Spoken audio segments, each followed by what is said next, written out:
بسم الله الرحمن الرحيم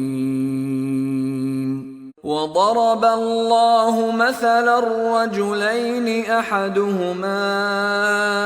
أبكم لا يقدر على شيء وهو كل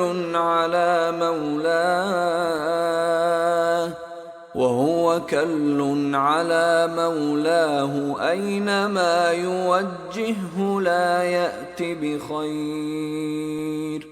هل يستوي هو ومن يأمر بالعدل وهو على صراط مستقيم ولله غيب السماوات والأرض وما أمر الساعة إلا كلمح البصر أو هو أقرب إن الله على كل شيء قدير والله أخرجكم من بطون أمهاتكم لا تعلمون شيئا وجعل لكم السمع والأبصار والأفئدة لعلكم تشكرون ألم يروا إلى الطير مسخرات في جو السماء ما يمسكهن إلا الله إن في ذلك لآيات لقوم يؤمنون والله جعل لكم من بيوتكم سكنا وجعل لكم من جلود الأنعام بيوتا تستخفونها يوم ظعنكم ويوم إقامتكم ومن أصوافها وأوبارها وأشعارها أثاثا ومتاعا إلى حين والله جعل لكم مما خلق ظلالا وجعل لكم من الجبال أكنانا وجعل لكم سرابيل تقيكم الحر وسرابيل تقيكم بأسكم كذلك يتم نعمته عليكم لعلكم تسلمون فإن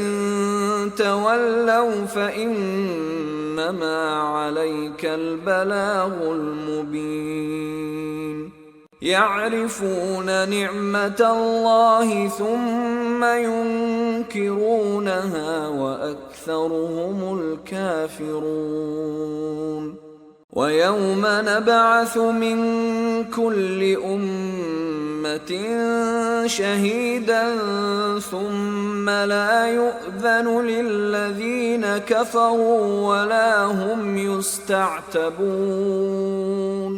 وإذا رأى الذين ظلموا العذاب فلا يخفف عنهم ولا هم ينظرون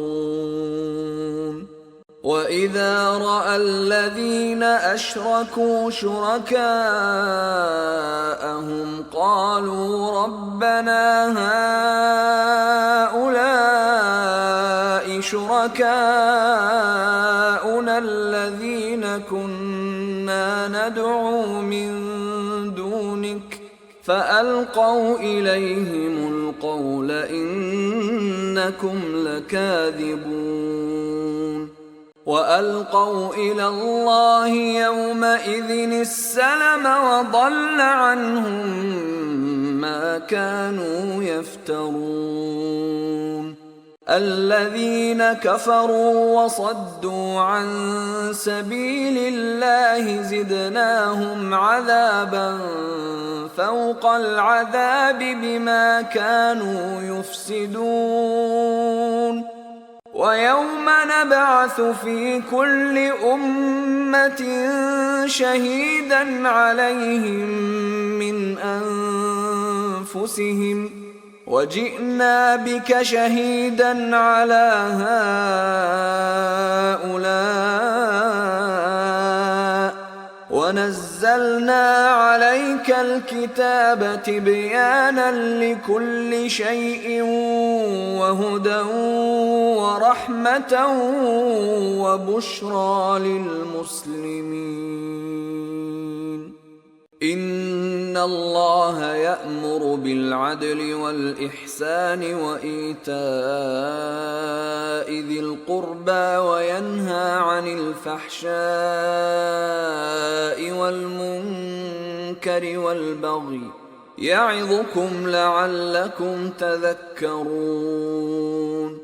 وأوفوا بعهد الله إذا عاهدتم ولا تنقضوا الأيمان بعد توكيدها وقد جعلتم الله عليكم كفيلا إن الله يعلم ما تفعلون. ولا تكونوا كالتي نقضت غزلها من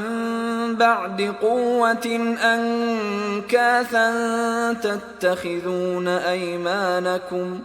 تتخذون أيمانكم دخلا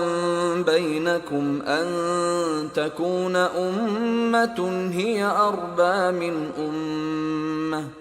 إنما يبلوكم الله به وليبينن لكم يوم القيامة ما كنتم فيه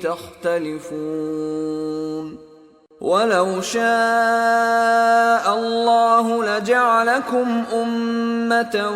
واحدة ولكن يضل من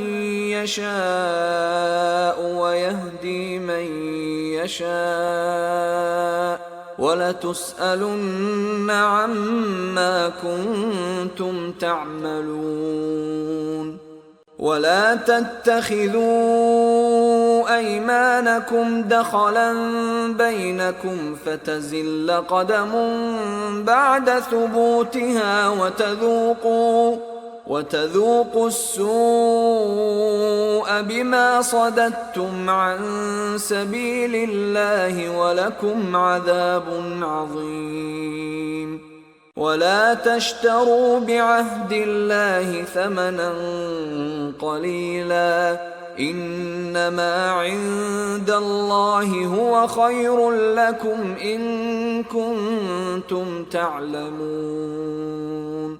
ما عندكم ينفد وما عند الله باق ولنجزين الذين صبروا أجرهم بأحسن ما كانوا يعملون. من عمل صالحا من ذكر أو أنثى وهو مؤمن فلنحيينه حياة طيبة ولنجزينهم أجرهم بأحسن ما كانوا يعملون. فإذا قرأت القرآن فاستعذ بالله من الشيطان الرجيم إنه ليس له سلطان على الذين آمنوا وعلى ربهم يتوكلون. إنما سلطانه على الذين يتولونه والذين هم به مشركون.